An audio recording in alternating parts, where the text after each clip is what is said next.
Hello and welcome to the Craft Beer Corner. For today's beer review, we're jumping into a beer from a brewer I have never tried anything from before, so always exciting. This specific beer is from Junkyard Brewing Company. It's called Midnight Spider, and it is an Imperial Rocky Road flavored stout brewed with cacao nibs, walnuts, and marshmallow. 12.5% on this one, and Junkyard Brewing Company is based in Moorhead, Minnesota. So first things first, label art on this one. Pretty awful if you're arachnophobic. Giant spider creeping up on somebody in their bed while they're sleeping. So aptly named Midnight Spider. Don't know the significance of that, but nonetheless, that's what it's called. So also worth noting here, very large can.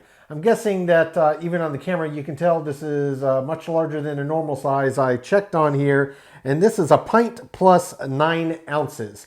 So we're looking at a 25-ounce beer here. Odd size for a can, but I'm not disappointed. That's just more beer to enjoy. So let's get this cracked gently. We're going to get this poured right in the old glass. All right, that actually poured okay. Giving a bit of agitation here, giving it a chance to form a decent head. So far, I think I've done reasonably well. Back off a little bit, let it settle. There we go. Yeah, that did great. Not too much spillage down the side of the can. Visually, it's absolutely pitch black, as expected for an Imperial Stout. Not a hint of light getting through there. That head is lush and creamy and thick. Now, I can tell you as I was pouring it, I was smelling it. It was smelling roasty. It was also smelling slightly sweet. I'm guessing that's the marshmallow coming off the nose. It did not say it's an Imperial Milk Stout. So I'm assuming just a standard Imperial Stout, no lactose in sight. Let's give it a proper sniff. Oh yeah. So I'm getting a ton of that roasted malt aroma coming off of this beer. It does smell indeed very malty. And I'm for sure getting some sweet aromas coming out of here as well. And it does indeed smell like that marshmallow to me. And the walnuts are actually really coming through quite clearly. So it does kind of sort of resemble Rocky Road, but in beer form, at least aromatically. That's what I'm getting on this. So if they can kind of get that flavor profile into a beer, I think I'm going to be in for a treat. Got a nice balance of all the underlying ingredients there, and that nice malt bill that they chose for the backbone for this beer really coming through as well. So without further ado, that head is settled beautifully. It is holding true. Let's jump in for our first sip here.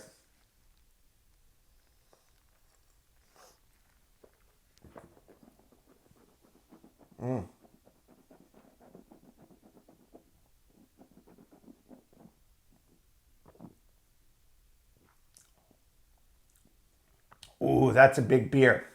Oh, that's a very big beer. I could tell as soon as I got it in my mouth and started agitating on this one, the intensity of flavor was there. And there were suggestions of sweetness, but overwhelmingly I was getting just this intense roastiness. And indeed, as soon as I swallowed and the flavor profile settled itself out, I could really pick everything up. Yeah, there's really no hint of sweetness at all in this. The suggestion of marshmallow does come through, paired with that aroma, but overwhelmingly, this is rich, deep intensity of roast in this beer. The malt bill they chose, obviously very dark.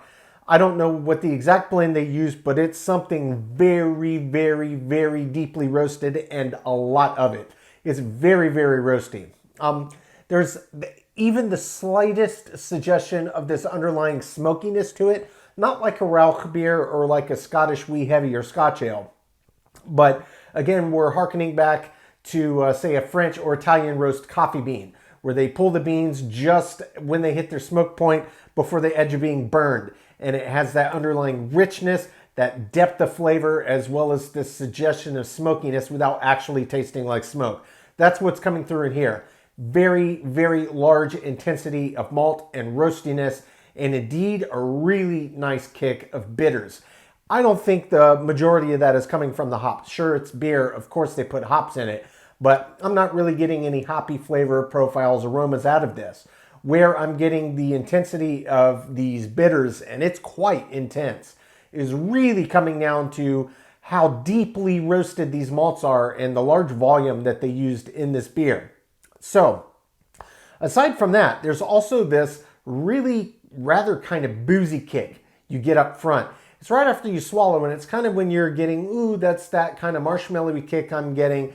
That's really where I was getting it. But it does have a bit of an edge to it. So there's kind of a little mix of character play here.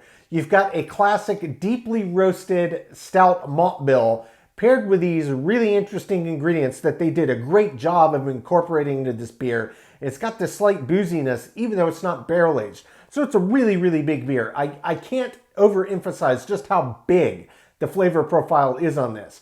If you're not really that big into intensely flavored beers, this may not be one for you, but if you crave that like I do, you're definitely going to be pleased with what they've done here. A lot happening. I'm going to jump in for a second sip, see if I can pick out exactly how these flavors develop. I think on body and mouthfeel.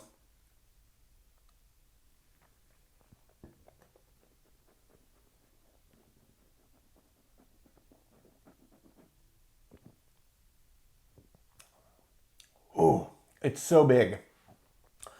The body is really only medium.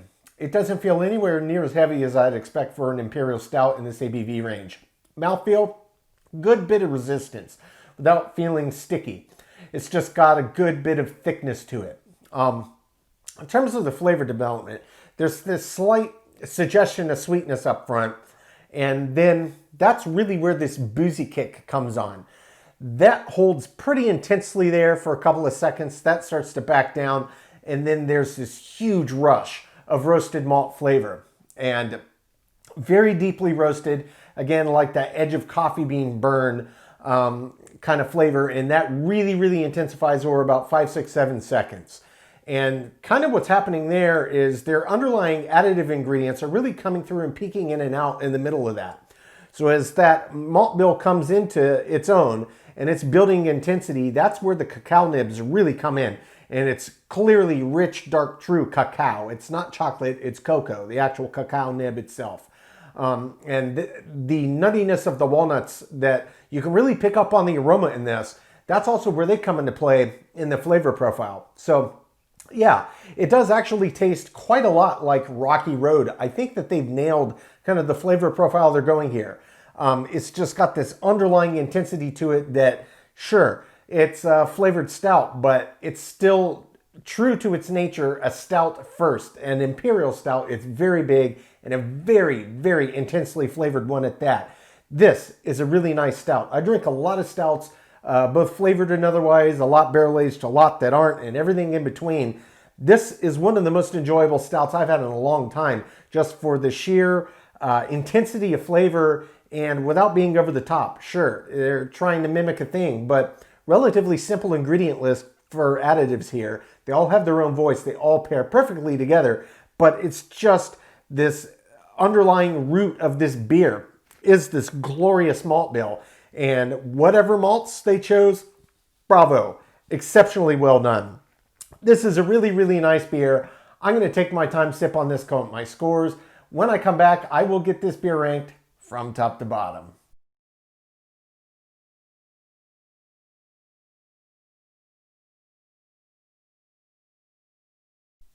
Okay, now that we've gotten to enjoy this beer, we're going to get it ranked.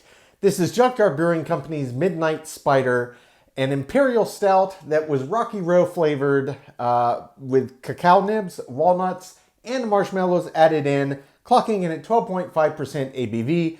Junkyard Brewing is based in Moorhead, Minnesota. So starting with the aroma, this is a very big imperial stout. It already had additives, and as expected, the aroma was very, very intense. It was huge. You could smell it, again, good 1.5 feet away. As soon as I started to pour it, the closer you got to it, the more intense it became. And it smelled slightly sweet with a ton of malt backbone, a little bit of roast, and the additive ingredients really started to come through on the aroma as well. So I had very high hopes, and it was very pungent indeed. The aroma does get a 9 out of 10. For the taste, this is easily one of the most enjoyable stouts I've had in recent memory. It was so big, so bold, so pungent. The flavor intensity was really, I didn't expect it, and I was very pleasantly surprised with what I got. It was intensely roasty, Just massive, massive flavor punch. The cacao came through, really binded with that roasty malt. The walnuts came through. Kind of surprisingly, the marshmallow essence was there without it really tasting sweet. Maybe even a slight bit of booziness in this one, but it was a big, bold beer, big, bold flavors. The taste does get a 10 out of 10. For the body, 12.5% ABV. That's a good ABV on an Imperial Stout. Body was above average, but it wasn't really as heavy as I expected given the ABV range. Overall, body does get a 7 out of 10. For the mouthfeel was a little more substantive than the body was in what I experienced here. The mouthfeel did have a good bit of resistance to it. Again, it wasn't quite as resistant and thick as I expected, but it was certainly well above average. The mouthfeel does get an 8 out of 10.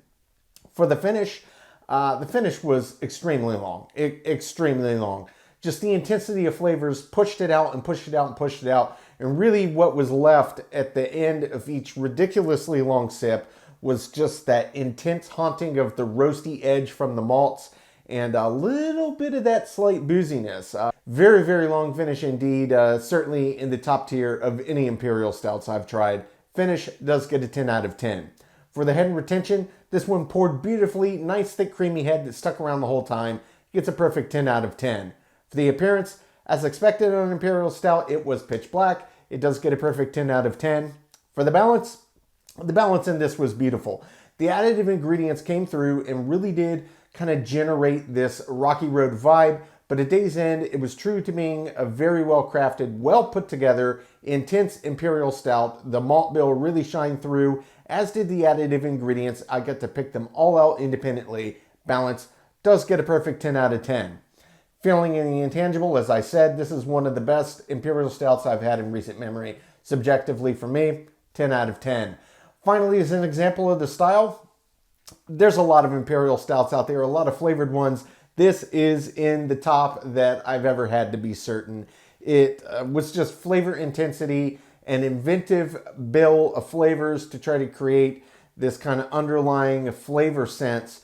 And it just all worked in this beer. Frankly, for me, it's absolute top tier for a flavored Imperial Stout. Example of the style does get a perfect 10 out of 10, which brings the total score on Junkyard Brewing's Midnight Spider to a 94 out of 100. This is a big, big, bold beer for people that like big, intense beers with big flavor and aroma intensity. If that sounds like something you enjoyed, this is one I would highly recommend seeking. Folks, that's today's review. As always, I do sincerely appreciate you tuning in today. Please don't forget to like, comment, and subscribe. And if you want to stay in the loop when our videos go live to YouTube, you just click the notification bell icon. It's right next to the subscribe button. Until next time, keep it beer, keep it craft. We'll see you on the next one. Cheers.